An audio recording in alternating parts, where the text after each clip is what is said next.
अस्सलाम वालेकुम स्टूडेंट्स, कैसे हैं आप सब लोग। उम्मीद करती हूँ आप सब खैरियत से होंगे। अल्हम्दुलिल्लाह मैं भी बिल्कुल ठीक हूँ। और आज का जो हमारा टॉपिक है, this is classification of proteins. Botany paper B में से आज हमारा टॉपिक है। ठीक है, हम देख लेंगे कि प्रोटीन की किस तरह से क्लासिफिकेशन होती है। तो इससे पहले कि आप चैनल को सब्सक्राइब कर दें, वीडियो को लाइक कर दें, ज़्यादा से ज़्यादा वीडियो को शेयर किया करें। और इसके अलावा आप इंस्टाग्राम पे फॉलो करना मत भूलें। चलो लेट्स स्टार्ट। सबसे पहले हमारे पास जो है वो क्लासिफिकेशन ऑफ प्रोटीन्स है। इसमें जो आपने चीज़ समझनी है वो ये कोई the diversity of the proteins और इसकी इंपॉर्टेंस जो है that makes this simple classification of protein impossible. यानी जो इसकी डाइवर्सिटी है, चाहे आप इसके स्ट्रक्चर में लें, इसके फंक्शन में लेंगे, जो वेराइटी है प्रोटीन्स के अंदर, उसकी वजह से ये इतना इजी नहीं है कि प्रोटीन्स को हम एक ही क्राइटेरिया की बेस पे क्लासीफाई कर सकें या फिर बहुत सिंपल से उसकी क्लासिफिकेशन कर दें। ये पॉसिबल नहीं है। तो फिर इसके लिए ऐसे होता है कि हम प्रोटीन्स को तकरीबन 2 पॉइंट्स या 2 क्राइटेरिया की बेस पे क्लासीफाई करते हैं। They are classified on the basis of their secondary और द टर्शियरी स्ट्रक्चर्स, यानी उनके सेकेंडरी और टर्शियरी स्ट्रक्चर्स की बेस पे, एंड देयर फंक्शन, और इसके अलावा उनकी कॉम्पोजिशन और उनका जो फंक्शन है, their composition and on the basis of their function. यानी जो भी सेकेंडरी टर्शियरी का स्ट्रक्चर है, उसकी कॉम्पोजिशन है, उसमें कौन कौन से एलिमेंट्स हैं, यानी जैसे अमाइनो एसिड का हमने स्ट्रक्चर देखना हो, या उसमें कार्बन है या उसमें सल्फर है, वो किस तरह से, ठीक है, वो उसकी कॉम्पोजिशन में आ जाएगा। और स्ट्रक्चर में तो आपको पता ही है, सेकेंडरी है, टर्शियरी है या प्राइमरी है। और इसके अलावा बेसिस ऑफ देयर फंक्शन, ये उनकी कौन सा फंक्शन है, तो कौन सा फंक्शन वो परफॉर्म करते हैं सेल में, क्या उनका काम है, उस बेस पे। तो ये 2-3 पॉइंट्स हैं जिनकी बेसिस पे हम प्रोटीन को क्लासीफाई करते हैं। तो फिर ही थोड़ा उस पे जो कह सकते हैं कि उसकी अंडरस्टैंडिंग पॉसिबल है।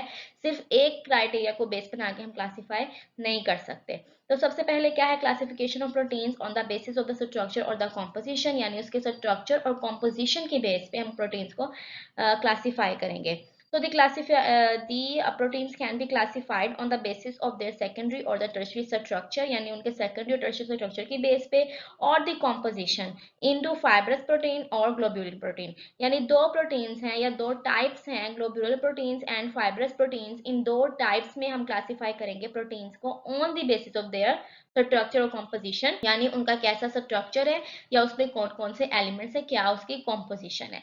अब सबसे पहले फाइब्रस प्रोटीन्स क्या है। Fibrous proteins, these proteins are very strong although insoluble in water. यानी ये स्ट्रॉन्ग होते हैं, फाइब्रस हैं, ऑल्दो इनसॉल्युबल इन वाटर, लेकिन ये पानी में जो है वो सॉल्युबल नहीं होते, क्योंकि स्ट्रॉन्ग है उनका स्ट्रक्चर इस हिसाब से है, या उनके केमिकल कॉम्पोजिशन ऐसी है कि वो वाटर में सॉल्युबल नहीं होंगे। And are made of the long polypeptide chains और the sheets often with the number numerous cross linkages. और इसमें लंबी लंबी चेन्स होती हैं, जो पॉलीपेप्टाइड चेन्स हैं, वो उनके में जो नंबर है अमीनो एसिड्स का वो काफी ज्यादा हंड्रेड्स और थाउजेंड में होता है। तो लॉन्ग चेन्स जो है इसमें पाई जाती हैं, और उसमें क्रॉस लिंकेजेस भी होती हैं।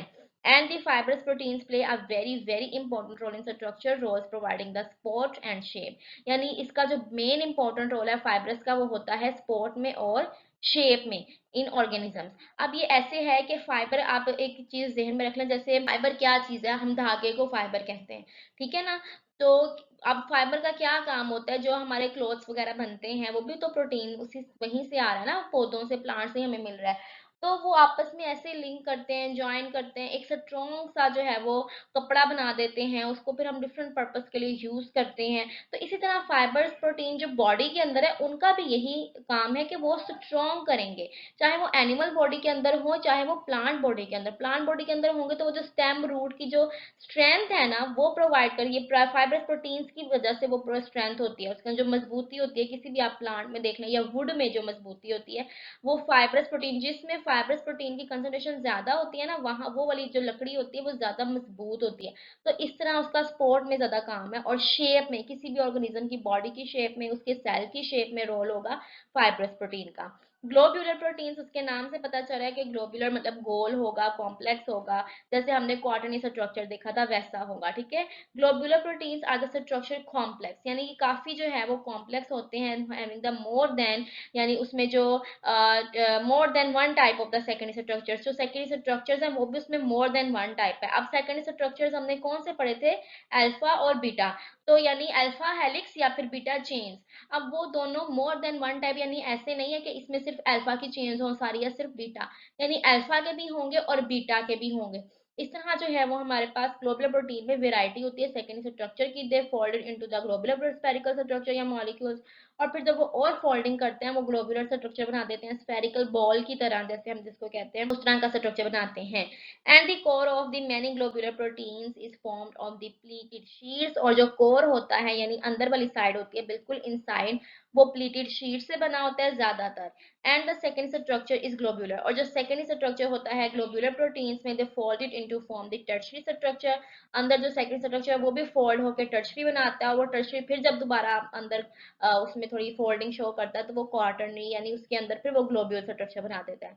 तो these are the soluble in water, लेकिन ये वाटर में सॉलेबल है। And must be most of the biologically, अगर हम देखें इसकी इंपॉर्टेंस, बियोलॉजिकली एक्टिव प्रोटीन्स जो हमारे पास होते हैं ज्यादा से ज्यादा, यानी जो लिविंग वर्ल्ड में जिनका काम है, they are the globular proteins. जैसे उन्होंने यहाँ पे एग्जांपल दिए, एंजाइम्स हैं, एंटीबॉडीज हैं, मेम्ब्रेन प्रोटीन्स हैं एंड ट्रांसपोर्ट प्रोटीन्स हैं। इन सबको आपको पता ही है कि कौन कौन से प्रोटीन्स हैं, ठीक है। और are the globular proteins and also the microtubules are composed of the large number of the spherical subunits. जो माइक्रोट्यूब्यूल्स होते हैं प्लांट सेल के अंदर, वो उसका ज्यादा से ज्यादा जो कॉम्पोजिशन है वो ग्लोबुलर प्रोटीन्स की होती है, स्फेरिकल सब यूनिट्स होते हैं उसके अंदर, ठीक है। each of which is globular in protein, and similarly the some hormones are also the globular proteins। इसके अलावा अगर हम कुछ hormones को देखें, वो भी क्या होते हैं, वो भी ग्लोबुलर प्रोटीन्स ही होते हैं। तो इसका बहुत ज्यादा रोल है हार्मोन का, आपको पता है बॉडी में हर चीज में फंक्शनिंग में उनका रोल होता है। इसके बाद हमारे पास आती है classification of protein on the basis of their function, यानी फंक्शन की बेस पे प्रोटीन की क्या बेसिस है कि अब प्रोटीन्स जो है वो कौन सा फंक्शन परफॉर्म कर सकते हैं, ये उसकी आउटलाइन है। On the basis of the function proteins are classified into the following. कौन कौन से हो सकते हैं, होम्योस्टेटिक प्रोटीन्स हैं, यानी यहाँ पे भी आप ये देख लो कि जो प्रोटीन्स है उनके कुछ नेम्स से ही आप आइडिया कर सकते हो कि इन प्रोटीन्स का क्या फंक्शन हो सकता है, ठीक है।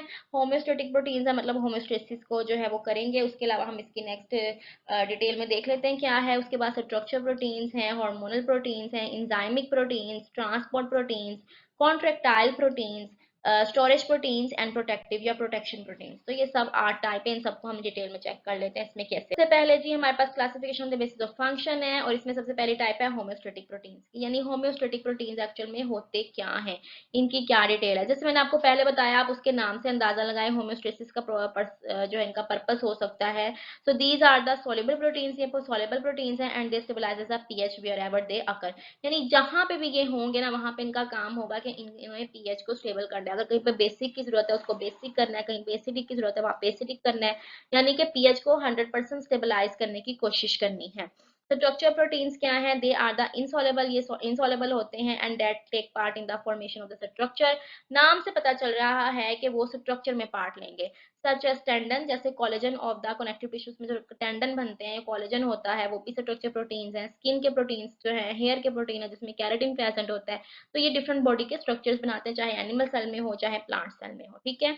उसके अलावा है जी थर्ड में हार्मोनल प्रोटीन्स। हार्मोनल प्रोटीन्स क्या होंगे, peptide hormone such as the insulin and the glucagon help in the glucose metabolism. यानी जो हार्मोनल प्रोटीन्स है डिफरेंट हार्मोन में जो है उसकी कंसंट्रेशन या कॉम्पोजिशन प्रोटीन से बनी हो, तो उसके एग्जांपल में जैसे इंसुलिन और ग्लूकागोन है, बहुत ज्यादा इंपॉर्टेंट है इन दोनों का रोल। आपको पता है ग्लूकोज मेटाबॉलिज्म में अगर इंसुलिन नहीं होता तो ग्लूकोज का मेटाबॉलिज्म नहीं होता, डायबिटीज का केस होता है, ग्लूकोज जो है वो ब्रेक डाउन नहीं होता, इसकी एक्सेस हो जाती है। और अगर ग्लूकागोन नहीं होगा तो फिर जो है वो ज्यादा से ज्यादा उसकी ब्रेक डाउन होती जाएगी, ग्लूकोज की जितना बॉडी में चाहिए उतना भी नहीं होगी। ग्लूकागोन स्टोर करता है और इंसुलिन ब्रेक करता है, ठीक है। अलावा हमारे पास नेक्स्ट है इंजाइम प्रोटीन्स या इंजाइमिक प्रोटीन्स। अब उसके नाम से पता चला है कि इंजाइम्स में इनका रोल होगा। अब एंजाइम्स एक्चुअली में क्या है, they are the large complex globular proteins and that act as the catalyst. ये कैटलिस्ट के तौर पे एक्ट करते हैं, यानी किसी भी रिएक्शन को फास्ट करने में हेल्प करते हैं, तेज करते हैं उसकी स्पीड को। For example respiratory proteins of the Calvin cycle, proteins of the Calvin cycle इसमें आ जाते हैं, एंड द डाइजेस्टिव एंजाइम्स।